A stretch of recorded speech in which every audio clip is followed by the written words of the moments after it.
Hello everyone. आज हम पढ़ने वाले अकाउंट्स चैप्टर नंबर 1 का topic types of accounting system.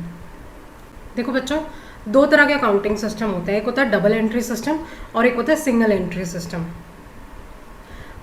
World wide जो ज़्यादा एक्सेप्टेबल मेथड है वो है डबल एंट्री सिस्टम, बट हम दोनों पढ़ेंगे क्योंकि आज भी कई लोग सिंगल एंट्री सिस्टम फॉलो करते हैं।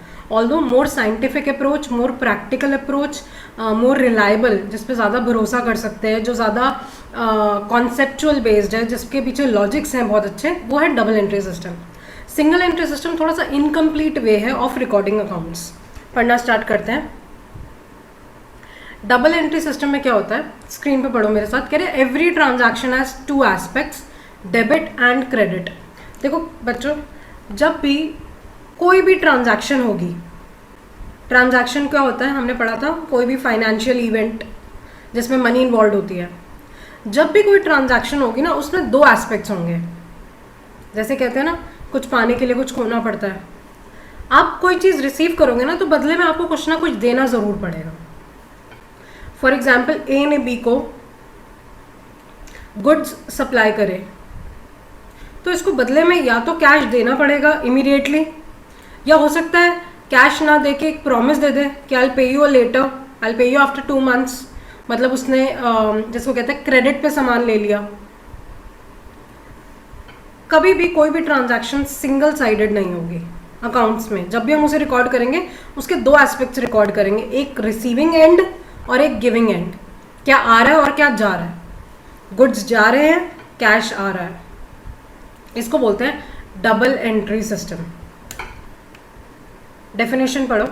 कह रहे double entry system of accounting is a system of accounting under which both debit जो आ रहा है, क्रेडिट जो जा रहा है, aspects of accounting are recorded. अब पढ़ते हैं बच्चों double entry system of accounting की डेफिनेशन। कह रहे double entry system of accounting is a system of accounting under which both debit and credit are recorded. Debit is जो आया है, क्रेडिट इज जो गया है। कह रहे every transaction has two aspects, debit and credit, and debit will always be equal to credit. जितने का सामान गया है उतने का ही सामान आएगा, जितने का ही सामान गया है। अगर 10,000 का गुड्स गए हैं तो 10,000 ही कैश आएगा। Debit will always be equal to credit, मतलब हमेशा जो ट्रांजैक्शन है हमारी वो टैली होगी, जितना गया है उतना ही आएगा। Definition of double entry system. कह रहे this system recognises and records. कह रहे हम पहले रिकॉग्नाइज मतलब हम पहले आइडेंटिफाई करते हैं कि ट्रांजैक्शन में कौन सी दो चीज़ें हैं जो गई और आई हैं, एंड रिकॉर्ड, और दोनों ट्रांजैक्शन रिकॉर्ड करी जाती है अकाउंट्स में।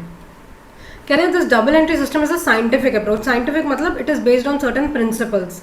हम पहले भी डिस्कस कर चुके हैं कि अकाउंट्स में कुछ प्रिंसिपल्स अप्लाई होते हैं। डेबिट और क्रेडिट के भी कुछ रूल्स और प्रिंसिपल्स हैं जो हम अपकमिंग चैप्टर्स में पढ़ेंगे। कह रहे डबल एंट्री सिस्टम एक बहुत लॉजिकल, एक प्रिंसिपल बेस्ड अप्रोच है, and it is a complete system, क्योंकि ट्रांजैक्शन पूरी तरह से रिकॉर्ड करी जाती है, उसके दोनों एस्पेक्ट्स रिकॉर्ड करे जाते हैं, इसलिए इसको कंप्लीट सिस्टम भी कहा जाता है। Now what are the features of double entry system. कह रहे it is a complete record. क्यों? क्योंकि दोनों एस्पेक्ट्स रिकॉर्ड करे गए हैं। एक चीज़ डेबिट होगी और एक चीज़ क्रेडिट होगी, और डेबिट और क्रेडिट हमेशा इक्वल होना चाहिए, अनइक्वल नहीं हो सकता। डेबिट और credit has to be equal. अगर अनइक्वल है तो हमसे कोई ना कोई रिकॉर्डिंग, अकाउंट्स को रिकॉर्ड करने में कुछ मिस्टेक हुई है। कह रहे हैं it helps in establishing arithmetical accuracy also. जब डेबिट क्रेडिट दोनों इक्वल आएंगे ना, तो अगर फॉर एग्जाम्पल इक्वल नहीं आ रहे होंगे, डेबिट अगर क्रेडिट के इक्वल नहीं आ रहा होगा, तो हमें समझ जाना चाहिए कि हमारी कोई अरिथमेटिकल मिस्टेक हुई है। अरिथमेटिकल मतलब कोई कैलकुलेशन मिस्टेक हुई है, कुछ हमने प्लस माइनस गलत किया है। आपको याद है हमने ये वर्ड पढ़ा था, ट्रायल बैलेंस बनाया जाता है। पहले बनता है जर्नल, फिर बनता है लेजर, फिर बनता है ट्रायल बैलेंस। ट्रायल बैलेंस में बेसिकली क्या होता है,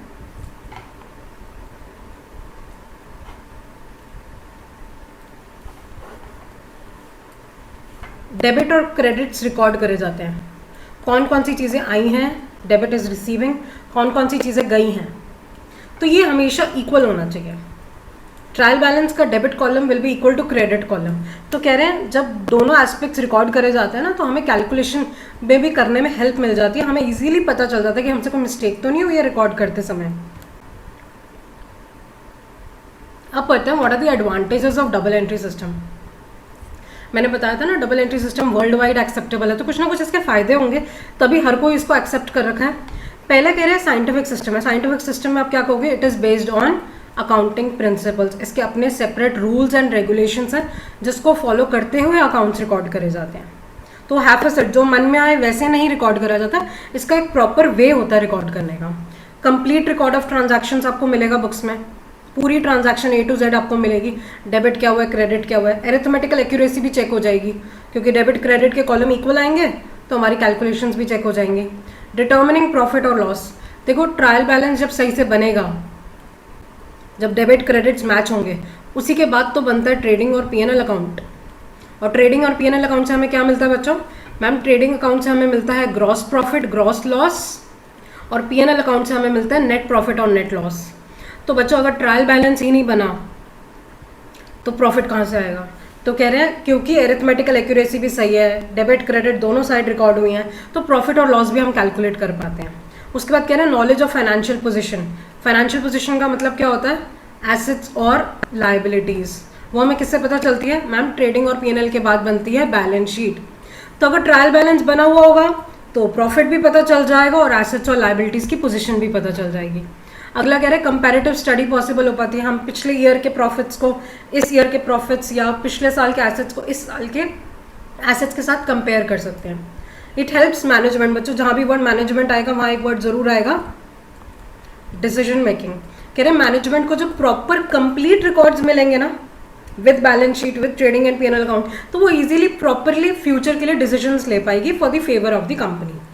और डिटेक्शन ऑफ फ्रॉड, अगर कोई गलतियाँ हुई हैं, कोई मिस्टेक्स हुई हैं, फ्रॉड, क्योंकि बैलेंस शीट बनेगी तो प्रॉपरली एसेट्स दिख जाएंगे, सारी लाइबिलिटीज दिख जाएगी, कोई एसेट ऊपर नीचे हुआ तो वो भी दिख जाएगा, कहीं कोई चोरी हुई, कोई भी किसी एम्प्लॉय ने फ्रॉड करा हो या कोई मिस्टेक हुई हो तो वो सब हम डिटेक्ट कर पाएंगे क्योंकि हमारे अकाउंट्स प्रॉपर और कंप्लीट हैं। ये थे बच्चों 8 advantages of double entry system. अब पढ़ते हैं सिंगल एंट्री सिस्टम क्या होता है। पहली बात तो सिंगल एंट्री सिस्टम के दो और नाम होते हैं। इसको अकाउंट्स फ्रॉम इनकम्प्लीट रिकॉर्ड्स भी कहते हैं। इनकम्प्लीट क्यों? क्योंकि हमारे रिकॉर्ड्स कंप्लीट नहीं है, क्योंकि इसमें सिर्फ सिंगल एस्पेक्ट रिकॉर्डेड है ट्रांजैक्शन का, या तो डेबिट रिकॉर्ड होगा या क्रेडिट रिकॉर्ड होगा। कह रहे it is an incomplete double entry system. Incomplete मतलब समझ गए, कंप्लीट नहीं होता। कह रहे all transactions are not recorded on double entry basis. In some transactions, कुछ ट्रांजैक्शंस में तो डेबिट क्रेडिट बंदा रिकॉर्ड कर सकता है, लेकिन कुछ में उसने सिर्फ एक ही एस्पेक्ट रिकॉर्ड करा होगा। देखो ध्यान से समझो, जो बड़ी कंपनीज होती है ना वो डबल एंट्री सिस्टम फॉलो करती हैं, उनको एक फुल फ्लेजेड साइंटिफिक प्रोसीजर चाहिए अकाउंट्स का।